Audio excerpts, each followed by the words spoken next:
Welcome to the Livin'Sky Podcast, a show about raising connected, resilient kids in a world that often forgets what they need most. I'm Lena Livin'Sky, a pediatric speech-language pathologist, holistic feeding specialist, and a mom, here to help you understand your child's body, behavior, and biology in a whole new way. Each episode brings you simple, practical tools to support healthy eating, development, and family connection without the overwhelm. Thanks for listening. I'm so glad you're here. Let's dive in. McNerney. Today on the Livin'Sky Podcast, I'm joined by someone whose work has impacted families all over the world. Jen McNerney is a trauma-informed parent coach, somatic practitioner, and nervous system expert who helps parents understand their children through a lens most of us were never taught to look through. Her work blends neuroscience, attachment, energy, and intuition to help families heal not just behaviors, but the patterns underneath them. She specializes in supporting parents whose children struggle with emotional regulation, anxiety, sensory challenges, developmental trauma, and nervous system overwhelm. And what I love most about Jen is that she brings both clinical knowledge, and she's a former speech pathologist, and soul-level wisdom. She believes that a child's behavior is never the problem, it's a message, and when parents learn how to interpret these messages through compassion and connection, everything changes. Jen, welcome to the Livin'Sky Podcast. I'm so grateful that you're here. Thank you for having me. I could geek out about this stuff all day long. It's just, as you know, it's our passion, right?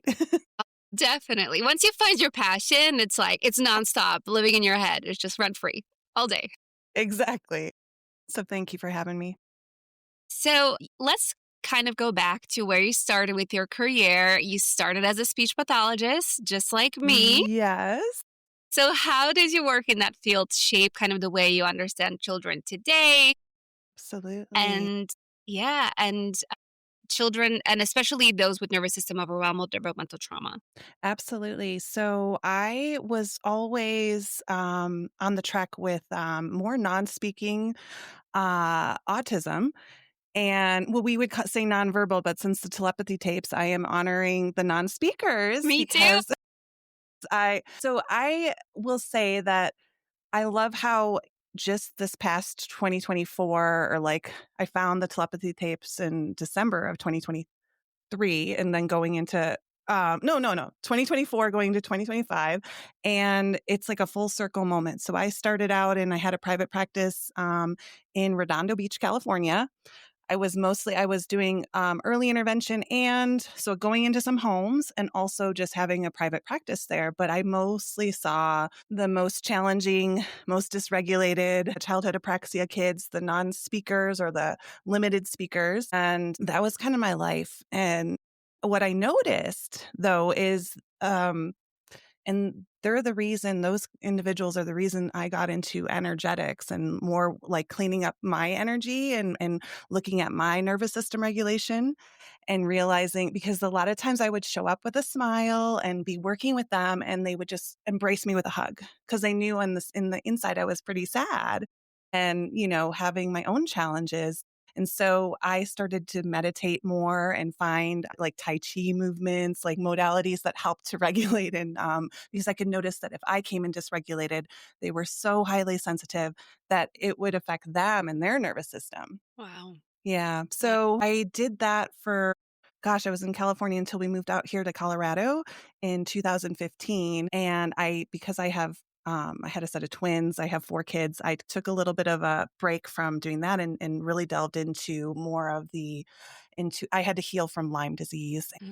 So my own healing journey has brought me to the modalities that I am so blessed to be able to now be in a regulated place and space and be able to help other families and other moms that are like, I was the mom that was drowning in my twins had they were speech delayed, nervous system dysregulation. So we live and walk this walk.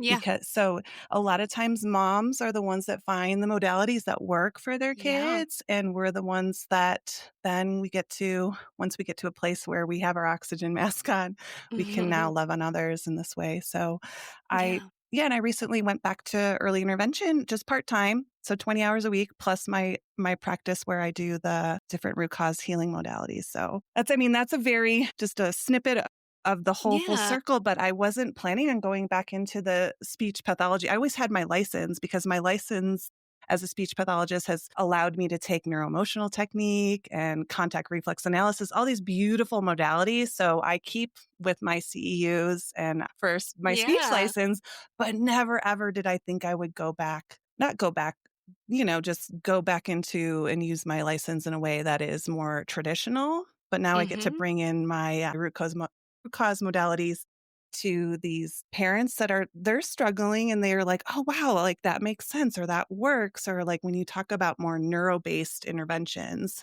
and root Mm-hmm. cause modalities, they're like, that makes a lot of sense. I think we're shifting as a collective and understanding. Think so too. I think it's so needed. And I think speech pathology, it's such a beautiful field because people go into it with the right The intentions to purest of just hearts. the purest of hearts. And they're very talented people. It's hard to get into the programs. But I do think speech then kind of falls short because we focus Hmm. so much on that behavioral aspect of just intervention, right? Which for Right. some kids, it's great. But unfortunately, for the majority of them who are now struggling with chronic disease, Yes. it's just not enough. So the fact that you can bring these beautiful modalities into your sessions and the parents are interested and on They board, I mean, are. I think that's what we need. I do Yeah. think we need to start to expand what we do as an SLP. And like you said, it's great at having this license, having an NPI number. You get to Mm, participate in so many different trainings and yes. expand. And I think it's much needed transformation. So this is amazing that you get to do that. Yeah, it's so great, and it feels like a full circle moment. Listening to the telepathy tapes has been healing personally and professionally and got me excited to go back to the more traditional model of therapy and being able to and of course my boss was when I told her, I'm like, listen, I'm going to join your team, but I can't keep it small. I know things now that Hmm. work that are root cause and they're more nervous system regulating. You can't learn with a dysregulated. You can't learn in fight or flight. You can't learn when you're dysregulated. So No. nothing we throw at kids or teens that's traditional, if they're not regulated, it's just wasting parents' time, kids' Yeah. time, even maybe creating some trauma in the kids because they're like, why is this so hard? Yeah. Why is it so hard? Am I failing all the time? Why is nobody understanding me? Um, and I think this goes across really just child development in general. So many of our Yes. kids are develop, developmentally delayed now, Yes. and so many. I work with picky eaters myself. Like kids are Yes. struggling, For and nutrition, that's basic survival. yes. Yes, and when they're in fight or flight, like, it's just, it's so hard to eat and feel comfortable at the table, so I really love that. So, Yeah. let's talk about Yes. this. What are some things that you do to help kids regulate and to regulate the nervous system and to kind of get out of this fight or flight, mode they're in? Yeah, so I can speak to some of the modalities that I utilize that really help. A lot of one major one that's pretty simple, and the whole reason I learned it is because I was like, wow, you can get regulated so quickly just with access. It's called NeuroEmotional Technique. Dr. Scott Walker. Do you know about NeuroEmotional Technique, or have you heard? Really, I'm not familiar, but I saw you talk about it on Instagram, and I was like, "We gotta talk about it." Yeah, so I went a lot of again, I'll bring up my own healing journey. All the modalities that I now offer to people and families are the modalities that we have lived and breathed and helped us heal. So I'm very passionate about it because it's helped us tremendously. So I met a chiropractor, Dr. John Went, in like when we first moved here to Colorado, and I didn't know at the time that I had Lyme disease and co-infections, and was very sick with toxins, and also my kids were very sick. So we were going to chiropractic, which is a wonderful modality for regulating nervous systems. Not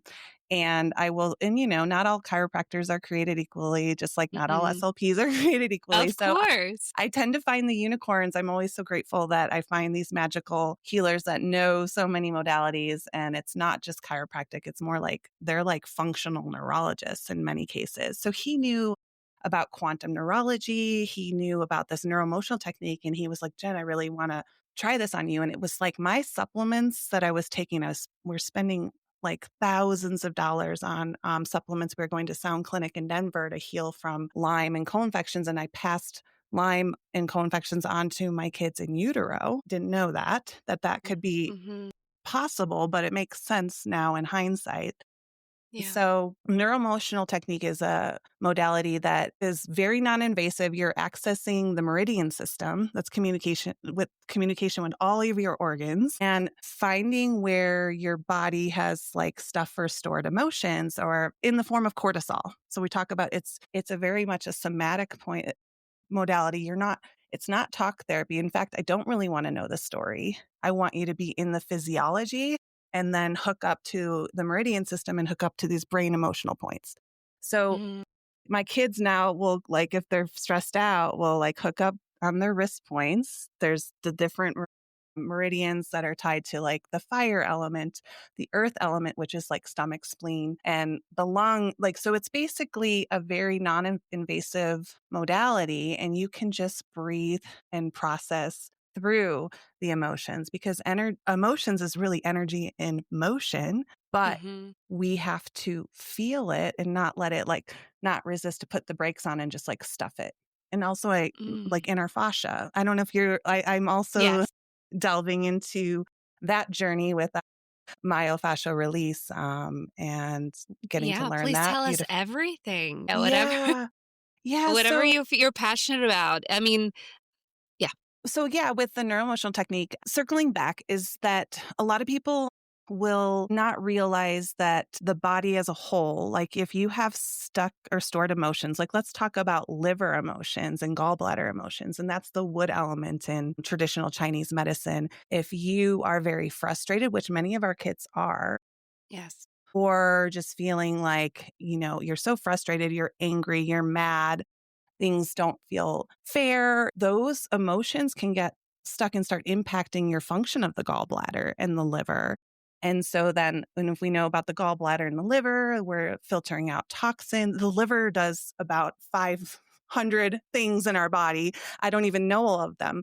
But if you don't have liver and kidney function, which Yeah. kidney emotions are like the fear and the anxiety or like paralyzed will. So there's a lot of people will miss the emotions. And I tend to think it's like our body is way ahead showing us what's out of balance. So I Mhm. utilize applied kinesiology, muscle testing. Think of muscle testing as like a neurobiofeedback. You can learn like what's the best supplement. That's how we healed from Lyme disease and co-infections is through muscle testing.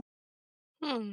And then neuroemotional technique we utilize the muscle testing as a way to be like, where is the stress stored? The And stress I stored, yeah. recently was able to help a picky eater who was having trouble with Mm. broccoli and veggies, and it was the emotions around eating too, like where he had a gag reflex, and so we brought the broccoli out, and he just looked at it, and we could see there was a physiological response. His physiology was heightened just looking at the Mhm. broccoli. And so I Wow. went in and did the neuroemotional technique with just looking at it. Then we put it in his mouth just to feel the sensation and went in and cleared an emotion there and then chewing. And so like breaking down these Mm. steps and seeing what the emotions are around it, because anytime we're designed subconsciously to keep ourselves safe. So if you have had a past experience with broccoli where you choked or you had the gag reflex, Yes. you're going to then associate Mhm. emotions around that. Well, that broccoli is not safe. And, so it's all so much intertwined together that, yes, it's important to do like so many of the desensitization modalities and just like working through the muscles and chewing but also the emotions are super profound. So profound. Yeah. I think we're not understanding sometimes how profound. And so many kids now have just heightened anxiety, and Yes. so many kids are getting diagnosed with ARFID and all these, eating disorders Wow. because of that stress associated with eating. And I mean, there's more nuance about that, but Yeah. I wonder like how something like this would impact somebody who has been diagnosed with ARFID or has anxiety around food or stress around food, and Yeah. just to bring them into this moment of just de-stressing and just desensitization around food in their body. I think that will be so Yes. profound for so many kids.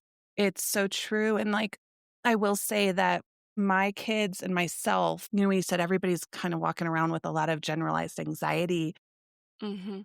we both had my husband and I got our tongue ties released in our 40s, in our mid 40s. And I think my husband, he's always run a little anxious. Like, when you think about the tongue tie, which when you talk about the fascia, if you were to track the tie affects your pelvic floor, affects Yeah. everything. Here is very related to your pelvis. And Mhm. so when you have a tie, it was creating a fascial restriction on me on my whole left side. So like you could see it in my teeth. I had more teeth crowding and pulling in Okay. my Yes. I'm making a connection teeth here. crowding. And so like if you think of fascia, it surrounds everything, every organ, every cell, our spine. It's like, so if you have a snag in your sweater, it's going to pull everything out of alignment. So it's going to pull your spine out of alignment, your pelvis, like your jaw. But we had tongue ties. And the reason I'm naming this is because my husband got his released and he was like, oh my gosh, I don't feel as anxious. But if you think about cranial nerve 10, which is like the vagus nerve, it's all about your autonomic nervous system and your rest and digest and your Yeah. digestion. So once he had that freed up and the anxiety left him. So I think there's a lot of kids that are walking around with kids and teens and adults with pretty significant tongue ties and not even knowing it. They've just kind of Mhm. like, I was classic, like signs of like, I was a bedwetter growing up, which is a sign of having airway issues and a tongue tie. Super, like I wasn't getting oxygen. I mean, at night, I wasn't getting oxygen for like 40 some years. So when Not you like, enough. Yeah. yeah, if you don't have the oxygen and get into REM sleep, they're like, we just don't know enough about sleep. So the tongue tie is very much, it's like airway. Airway is where it's at. So we've gone through palatal expansion in our family. I had to go through surgical expansion just because once you're in your teens, your palatal suture line like fuses. So that's why Mm. getting removable devices while that suture line is open is so key. So anyways, I could talk a lot about, there's so many, it's not going to be the same root cause for everyone, but there Yeah. are um, a lot of people walking around, and I think we're just now starting to pay attention to airway and sleep and Mm. oxygen. So there's a lot of people being misdiagnosed as like ADHD. And if you have airway, if you're not getting sleep, like if you're not getting into REM sleep and oxygen to the brain, you're going to look depleted. You're going to have your metabolism's going to be off. You're going to have like blood sugar dysregulation. So, yeah. Yeah, Yeah. which is oftentimes then drives disease, right? So it's a Right. very vicious cycle. Yeah. And So yeah, go ahead. so I was going to ask you about palatal expansion for kids. How did that Hmm. look like for your kids? How difficult was it? At what age did you do it? And did you Yeah. go with like the traditional palatal extension, or did you do, because I know I've heard of companies like Tooth Pillow and, these like kind of insertable devices. Hmm. Like, what's your take on it? Because I'm sure you've done all the research. Yeah. I mean, well, gosh, though, I will say that technology is like, so it's just evolving now that they can Yeah. like now my kids' braces, my 11-year-old has all of her adult teeth now in and her baby teeth are gone. So she went through expansion and now she's getting her braces on. But I just like the company, they customize with with 3D printing now brackets, and it cuts down the braces time because if you have a bracket that's like getting the right, like it's the right size for your tooth and the alignment and you can place it, it's so precise now that it cuts the time down for the kids It's being in amazing. braces. So I will say, I would like to say I'm up with all the latest technology, but I will say that my kids just it wasn't a removable expander and they had the wrench where we were just Cranking it up. cranking it up. But we were going to Foundations Orthodontics in Denver area, and it's Dr. Moran, and she's just been like a lifesaver for myself, my family. My husband went through braces and expansion. I didn't have enough room for me not to do this. Like I looked at removable devices and I was so narrow.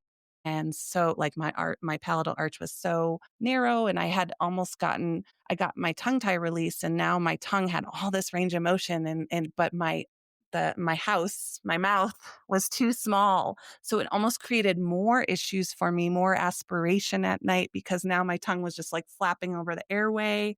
because I didn't have Mm. any space in my mouth. So I think it's a case by case situation. Of course, I didn't want to do it, felt pretty invasive, but I kind of looked at everything and I'm like, okay, well, I know that the airway health and not and all that can lead to Alzheimer's. Like they're it's more for me, it was for longevity. So I can be Mhm. around for if my kids have kids and, you know, Yeah, of yes. course. Yeah, So, and highly functioning. and So yeah, the kids, so that my kids they were basically, they weren't removable expanders, but they were only in for probably like 3 months.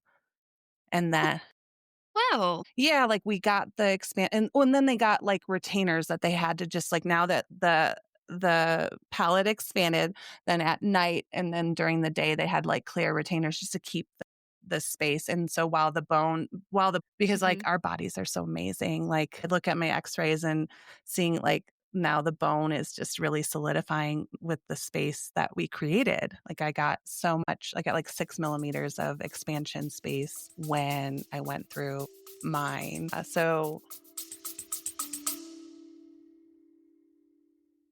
I'm a huge believer that light is one of the most powerful medicines for our kids and for us. That's why I love Bond Charge. Their blue light blocking glasses, red light therapy devices, and many other products are designed to support your circadian rhythm and help your family sleep and feel better naturally. In our modern world of screens and artificial light, these small shifts make a big difference. Calmer evenings, deep sleep, better focus, and happier moods. I use Bond Charge products every single day, and even my son has his own pair of blue light blocking glasses for evening story time. You can check out all their products at bondcharge.com and use code LENAL to save 15% off your purchase. Yeah. And it doesn't seem like a lot, but that's a ton when you think about like in proportion to your mouth. That's a lot of mm, space. yeah. And have you seen any other benefits from the palate expansion in terms of like your kids? Are they now breathing Yes. properly? Have you noticed Yeah. changes in their development? My daughter especially, who's about to get her braces on, and she's also diagnosed with like, I like to call it learning differences because we all have a little bit of a neurodivergent brain. Yeah. But she has dyslexia, and so she would have the bag, and me too. I still, you can see like deep set eyes and bags under your eyes and just looking chronically tired. That's a sign of airway.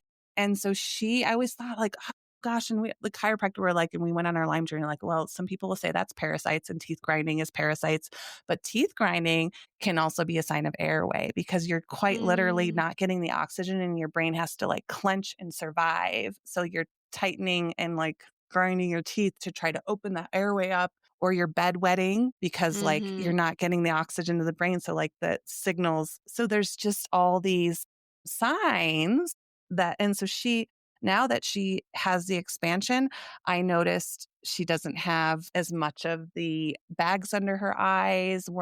Okay.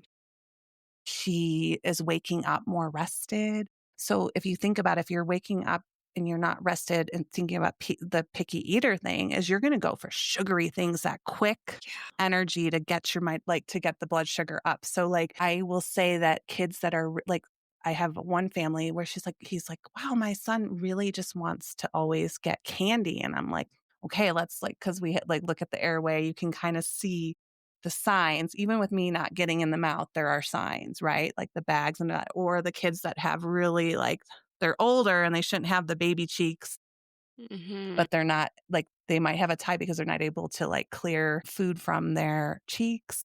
And so, yeah, Mm-hmm. there's so much. Mm-hmm. Like if you go in as a practitioner with a curious Yeah. mind, I wonder why they're doing that. Yeah. You're It's gonna all you're connected. gonna find the root.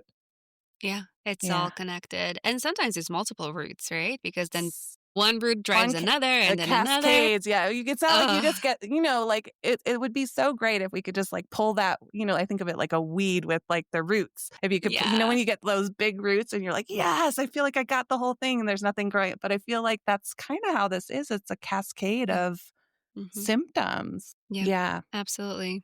What it Especially with like how everything is so toxic now. It's just so hard not to develop multiple roots. Oh my Yeah. gosh. Yeah. Don't even. Oh my gosh. We could go on that soapbox. It's so hard to go to Yeah. the grocery store when you know what you know and you're like, you read the ingredients and you're like, okay, I'll just put this back. What are we eating? This is so Yeah, hard. I know, it's so hard. And things luckily are slowly shifting, but They even those are. healthy brands though, sometimes you're like, "Well, why did you throw in the natural flavors? Why did you throw I in the know. guar gum? Like, Right. why?" Why? Why? I Yeah. know. You're like, it was so good until you It's start to so realize close. it's so close, but yet you missed it. Or you like they're trusted brands and you don't realize that some bigger corporation just bought them. And then now you're like, Yeah. okay, now I know where this is They're going. changing their ingredients. Yeah. I know, yeah. But Yeah. anyways, Yeah. Anyways. yeah, but this is so great. I think this is such an important discussion. So if Hmm. anybody wanted to look at the airway and have like a proper evaluation, where would you recommend people go? Who should they see? Yeah. You know what? Tethered oral tissues like TOTS. Have you heard about being TOTS trained?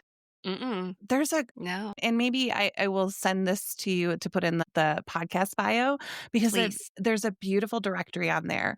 So it's not always like orthodontists, it's sometimes ENTs. But you're going to look for these specialists that are looking at the airway. So I will say this because of this is my frustration going back to early intervention and where they're like, oh, yeah, no, I went to the doctor and they said there's no tongue tie. And I'm like, okay, can you tell me a little bit about what did that evaluation look like? Like, because just to contrast this, when we got evaluated, my kids and myself, it was 45 minutes long, taking a thorough case history about like, what are we eating? What's the sleep like? Looking for those signs and symptoms. But then he had gotten in our mouths and prodded around, feeling the fascia, feeling the tissue, feeling the restrictions for probably like 15 minutes. And then when I asked these parents what that looked like, and they're like, oh, yeah, they just looked in there for like 30 seconds, said, oh, yeah, no, I don't see a tongue tie. I'm like, oh, no. And then, like, a lot Yeah, of times they're going to latch onto that information and not, they kind of think, follow up. no, Yeah, not follow up. And then yeah. that's frustrating, It but happens so also often, it though. happens so often. And then our airway orthodontist uses the CBCT scan. So it's 30 seconds, but you get like a multidimensional view of the airway. Like it was so profound where the dentist looked at mine and was like, she was able to tell so much about my airway restriction was in my nasal cavity. I had a deviated septum. And she's like, wow, have you had a lot of concussions? And I'm like, yes, I played soccer like my whole life. Well, not my whole life, my majority of my life up until like my 30s. And so it was just really like once you find these specialists that are so in the know, it's just Hmm. like such a different experience. So I would It's such say a difference. to parents that will find an airway informed or a tethered oral tissue. Tethered oral tissues is just meaning like ties. You can have Hmm. lip ties, buccal ties, tongue ties, and usually like it's a lot of times the lactation consultants that are catching it in the newborns because of the Which is so latch, which is lucky. so Yes. great. I'm so grateful for those professionals because they seem to know. And then they know about cranial sacral and they know about these gentle modalities that really make a big, Body profound, works. the body Yeah. work. Definitely. I mean, I myself had my son was born with a very small tongue tie, I was told. It was posterior. It was not big, but it affected the latch so profoundly. I was in Yes. so much pain when he was nursing, in so much pain. And it took us probably like 6 to 7 weeks to establish like a good nursing routine. But he had his tongue tie released at like 10 days old, Mm-hmm. and it made all the difference. Yes. And then looking back, I didn't think about the craniosacral at that time and I didn't Sure. know about the body works. And I'm like, could I have shifted it differently? I But in the know. end, the result was I was able to nurse him for over 2 years, Yes. Isn't that So amazing? And so yeah, many so many like they wouldn't have been able to catch a tie in me. Mine was posterior because like I'm a Gen Xer and like formula was all the rage. So yeah.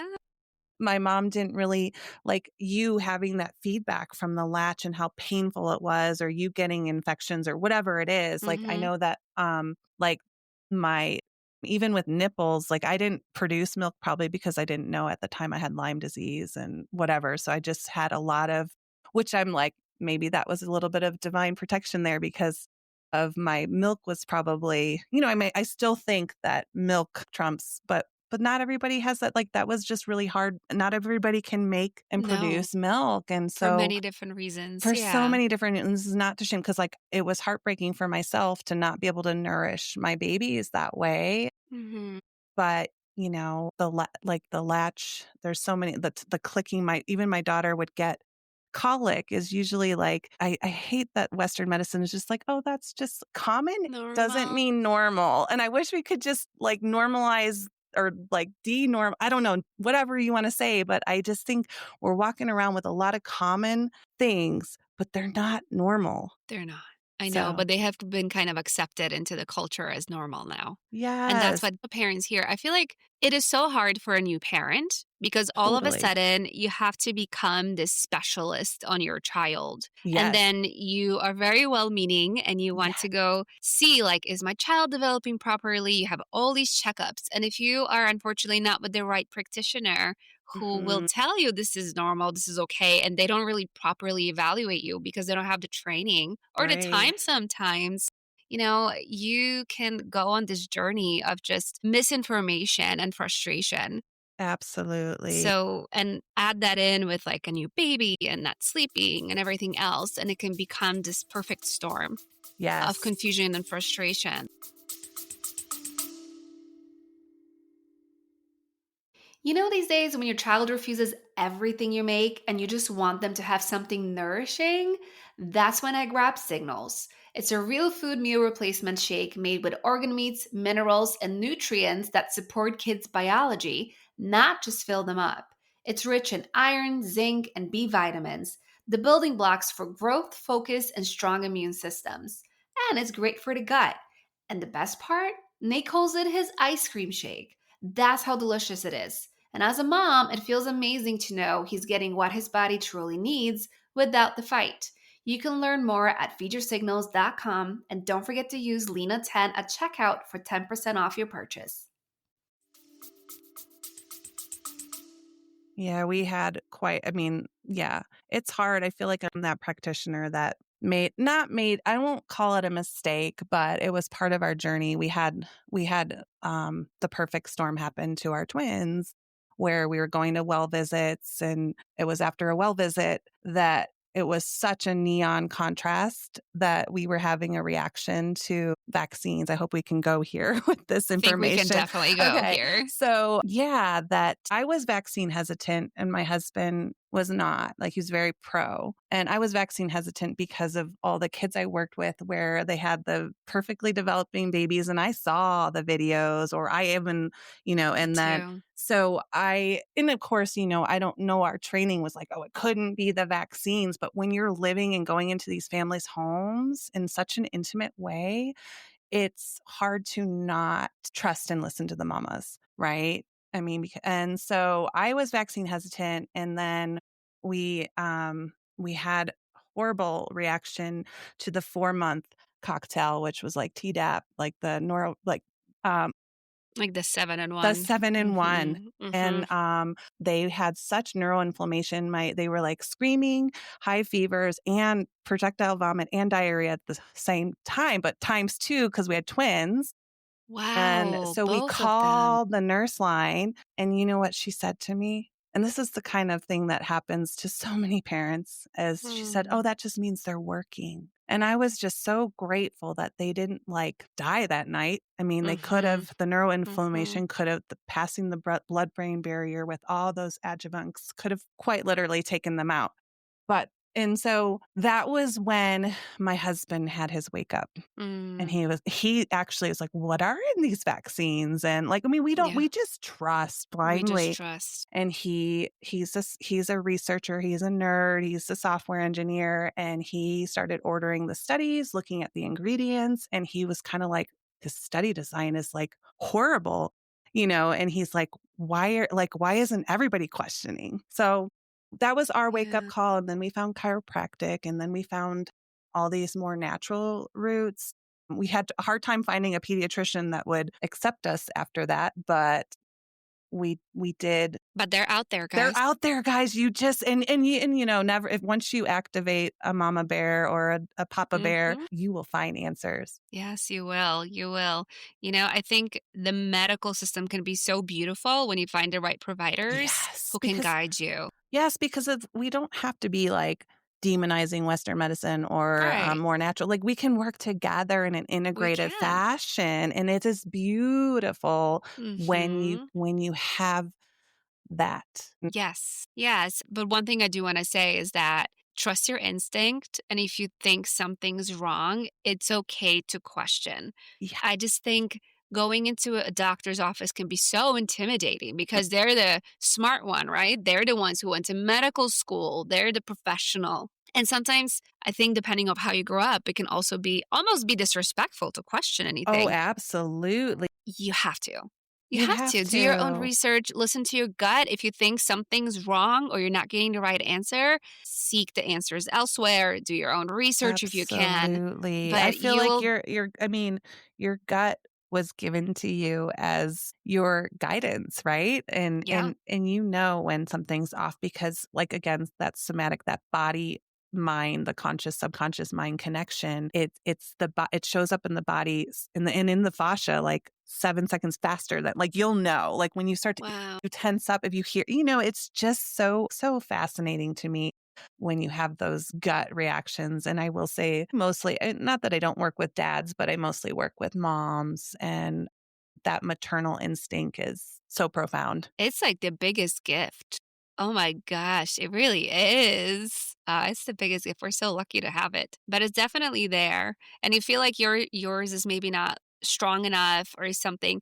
Well, maybe look within, like with modalities, like you've said, you did meditation, you did all these different things just to kind of Yeah. like understand your body more and Yes. to go within. And I think there's so many different modalities that can help you Yeah, and get I think there. that's the biggest thing to tell like mamas is that we didn't start to heal until I put my oxygen mask on and started Mm-hmm. pouring into myself and also like trusting my intuition and doing meditation or and there's EFT tapping. I love There's so EFT. many different modalities that are like super profound but simple. And Yes. you And know, fast. and fast. Like even my friend Amy Stark, she's on Instagram and TikTok and she gives so much information. She's like, even if you turn your head to the left, like if we were to turn our head to the left right now and just wait, you're gonna like go into a reset, a nervous system reset, because you'll yawn. And I'm about to yawn. Yeah. So that, Wow. like, imagine just having your kids, you can see they're getting revved up and just be like, oh Yeah. my God. And we could do it in a way that's kind of like, oh, look out the window. Oh my God.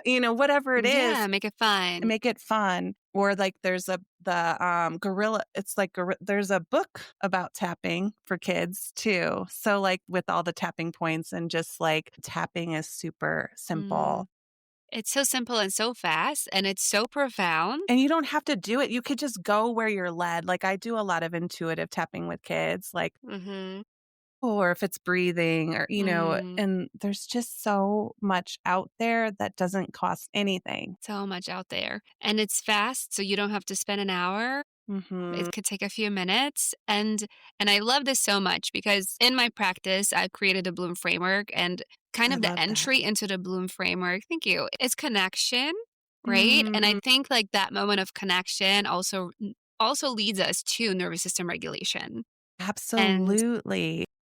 And I think for picky eaters and kids in general, it is so profound to have these moments of connection and nervous system regulation because then you have a completely different child going to the table and Yeah. attempting to eat something or even doing any type of activities that are hard for them normally, right? Our kids are Right. struggling. So Right. having these moments of just nervous system reset and regulation and connection with them, and it could be through play, it could be through song, it can be through It reading could a be book, totally. through And for movement, the so many movement, different yeah. things. I mean, there's so many archetypal movements that help to repattern the brain that like are paired with the primitive reflexes. So yeah, I took a lot of training with the Moskotova method for primitive reflexes. And then also quantum neurology. There's also something called quantum reflex integration, which which now if we pair it with the cold laser, the low level infrared light, it helps the brain to have neural recognition to the most efficient way to move or to these pathways. And so I do cranial nerve rehabilitation that takes like 30 seconds, but it can be super profound. So yeah, you can find practitioners on netmindbody.com, and there's going to be certified practitioners that you can look up in your area. There's quantumneurology.com, and that's Dr. George Gonzalez is a chiropractor. His wife went through a big spinal cord injury while he was in chiropractic school, and he went to like Mayo Clinic, like finding neurologists to try to heal her because she was paralyzed essentially. And so he had like a download from Creator God of like, we got to pair it with the light. So that's the modality that I utilize, the cranial nerve rehabilitation. I only know a little bit about quantum neurology, but there are a lot of practitioners out there that, and if you don't know where to start, I'm happy to share my email. So if parents are finding this podcast and are like, hey, Jen, who can we like trust or not trust, but who is in the know about airway, they can totally email me and I can like guide them. Because I feel like I wish we didn't have to like find these practitioners. I mean, we were always guided in trusting my intuition. And now in hindsight, I'm like, gosh, we were so guided, right? That was, divine guidance. But it would just be nice to like streamline and save time and resources. I know. And so. Yeah. And those answers can be definitely out there. And sometimes even things that people tell you like, well, there's nothing we can do. And I think we hear that a lot with autism, apraxia, and we hear it and these parents get so discouraged because they think this is how their child is wired. And there's nothing they can do, but there's so much you can do. There's so much you can do. And I really wish that there wasn't this divide within even the autism community where it's like, just accept the label. And oh my gosh, if you even like but it's human nature to want, as a parent, your kid to have the most optimal, beautiful life and to be happy. And so like, that blows my mind when we get stuck in some programming of a label and like, or even shamed for questioning or wanting more for your kid, or there's so much you can do. So much. So much. Yeah. Yeah. Yeah, I think that conversation is going a little bit in the wrong direction. Yes, we want to embrace these beautiful individuals with different diagnoses. Totally. Absolutely. But we should also help them heal. Absolutely. And like one example that comes to mind for me is individuals on a beige diet, which happens a lot with people on the spectrum, right? Happens a lot. So they're eating like things that are beige, chicken nuggets, French fries, toast, maybe some mac and cheese, pirate's booty. Exactly. Yeah. And if you think about that, like if this is your majority of your diet, where is that going to lead you with your health down the road? Right. Unfortunately, is going to impact it very negatively. Right. So yes, we want to embrace their preferences, but I think we need to look at it with this just bigger picture of their overall health and well-being, not just maybe this area of having a label. I will say that you asked, like, what did I notice with my kids after expansion? They became more adventurous in their palate. Yeah, it was so fascinating to me to look at almost like my graduate school. Like I have as you know, with our degrees, like we really can only be speech language pathologists. It's so specialized, right? It's so specialized. However, yeah, I had to I had to revisit the tongue time. Like, gosh, I'd learned nothing about this. We learned nothing about nutrition. We learned nothing about things that mattered. And it blows my mind because we're the feeding specialists. Yes. We're the feeding specialists. Well, we should have had a class on nutrition. Yeah, and also, feeding in general. We get typically you get a swallowing class, which of course it's very important. But it's very adult based too. It's very adult based. It's so rare to get peds, and who do we usually do feeding therapy with? Is pediatrics, right? So there is a lot to be desired there, but. Yeah. Luckily, there's so many different trainings you can go through. Like you have mentioned you have done, and I have done a ton of training too, just to learn about it in the field and through it from different Absolutely. practitioners. But yeah, Absolutely. there's I think a discussion that needs to be had there of curriculum for schools. Yes. Because now and this number is definitely growing, but about 1 in 4 kids is a picky eater. 1 in 4. 1 in 4. That's Wow. 25% of kids, and we are not training our clinicians to work with them, No. especially not in this way either. And if we do get training, it's very behavioral based, and you go into these clinics, and your child is just kind of like, working on taking more bites and maybe trying different foods, which of course there is a time and place for that, but there's just Right. so much that needs to be addressed. Because Totally. if we are a picky eater, typically there is a reason for that. That is not the diagnosis, that's a symptom of something else. So, Absolutely. I love what you're yeah. doing out there. And I mean, because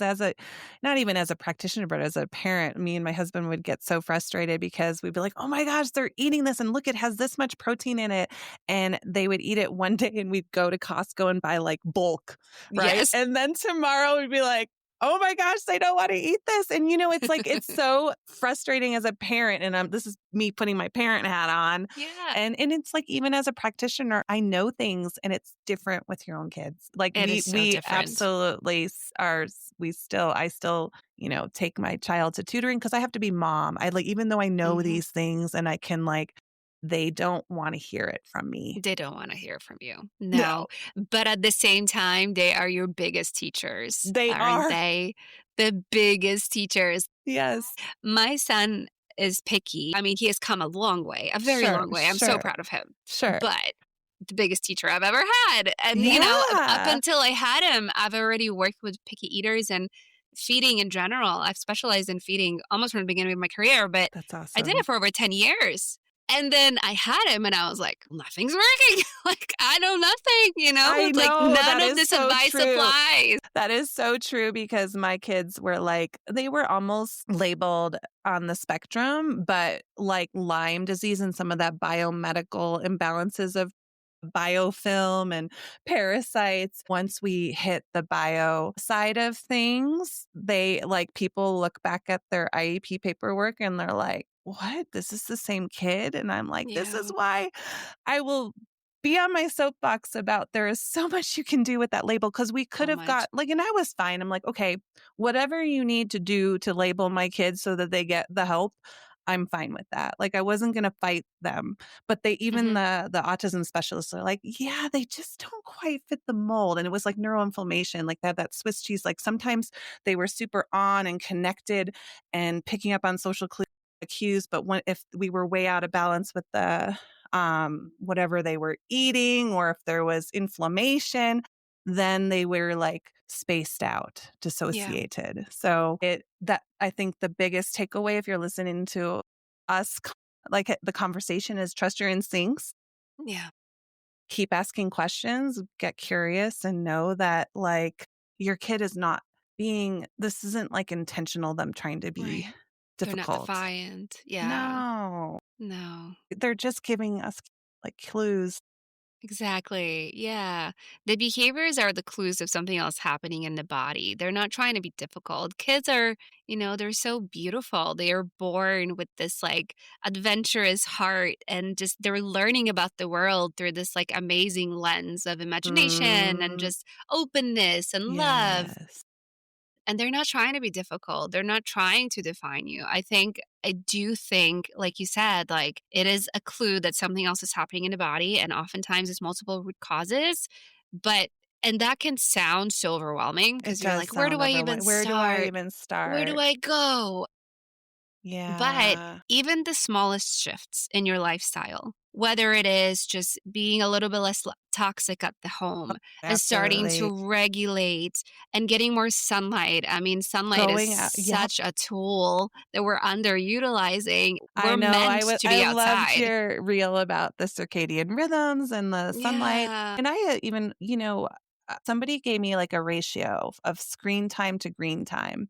If you're Mm, going to be on the screens for an hour, ideally you want to be outside grounding into the earth and getting that sunlight for an hour. Do we always do that? No, no. but on the weekends we move to the mountains and I will tell you what, Mm, we live in literally in the forest, like Pike, almost like we're Must be really so adjacent to beautiful. Pike National Forest. And we all are feeling so much more regulated because of the trees. Like if you look at the root system so Yeah. there's just so much There's so there. much. There's so much that's free, and those little Mhm. shifts add up. Like we started to look at seed oils, and we started to look at the ingredients, and we started to find healthier. And then our kids' palate has changed. Now, if they go to a birthday party and they eat horrible stuff, and we're trying to, if we withhold it Yeah. from them, they had a huge learning lesson. They ate candy and then they got sick. We talked about inflammation, and then or they had an upset stomach. And I'm like, oh, why? And when we don't like shame them. Like, well, why do Mhm. you think that happened? And they're like, Yeah. and then they're like, well, I think it was that cupcake I ate. And it's like, we Mhm. didn't say it was the cupcake you ate. Right. They are starting to learn their bodies and to know and Mhm. feel into it. And that's part of what you said, being present Yeah. and connecting And with observing. yourself and observing. Yeah. Yeah. It is such simple things, but I just think just taking it back to the basics like Yes. that, just connection, observation, nature, Nature. it's going to give you so many answers and so many profound shifts in your family, in your family's Absolutely. health. Absolutely. So thank you. I know we could Yeah. show I know we could talk about this for like forever. 10, Exactly. 30 As we've hours, already. but so let me ask you my last question I like Sure. to ask everyone. So if you could leave parents with one piece of wisdom about raising healthier, more resilient kids in today's world, what would it be? I would say, because of the journey we're on, pour into yourself. Like if you know thyself and your body and you're present with yourself, your kids are going to match your energy anyway. So I know that sounds selfish, right? Like, but Mm, it's actually probably the biggest. If I could go back in my early years of motherhood, I would have poured into myself more because I was dysregulated parenting and my emotions were all over the place and I wasn't regulated. And I would say, pour into yourself and know thyself, because it all just like gracefully falls into place after that. it does. I love that. That is so profound. Put your oxygen mask on first, like you've Yes. said Like many times. like It's so true. literally they tell you, that's why we have to go through that when we go on a flight. Every flight Yeah. they say, oh, Yeah. they go down the aisle and they say, you're going to put your oxygen mask on first before you Hmm. put it on your child. Hmm. Yeah. And it's very literal. And I think it can be life changing. Absolutely. So Jen, if anybody wanted to find you online or work with you, are you actually taking telehealth clients? I do work Okay. virtually, and my website, which has my scheduling app, is jenmcnerney.com. I'm on Instagram as Heart Rooted Healing because that's the name of my practice. It's just all one word, Heart Rooted Healing. And yeah, that's it. I mean, and again, I'm super passionate about it. And if it's just a question about like who in my area, if you give me the zip code, I can help guide you. I might even know the people because of with NeuroEmotional Technique or contact reflex analysis, it's just a testing system. Well, great. I'm going to put everything in the show notes. So if anybody wanted to connect with you, they can find your information there. And Jen, Perfect. thank you so much for being here. You're welcome. Thank you for having me, Lena. My pleasure. Thanks so much for listening to the Livin'Sky Podcast. If this episode resonated, please leave a quick 5-star review or share it with another parent who'd love it too. It really helps more families find the support that they need. And don't forget to join my newsletter at lenalivinsky.com for more tips and free guides. Sending a little sunshine to your kitchen today. See you next time.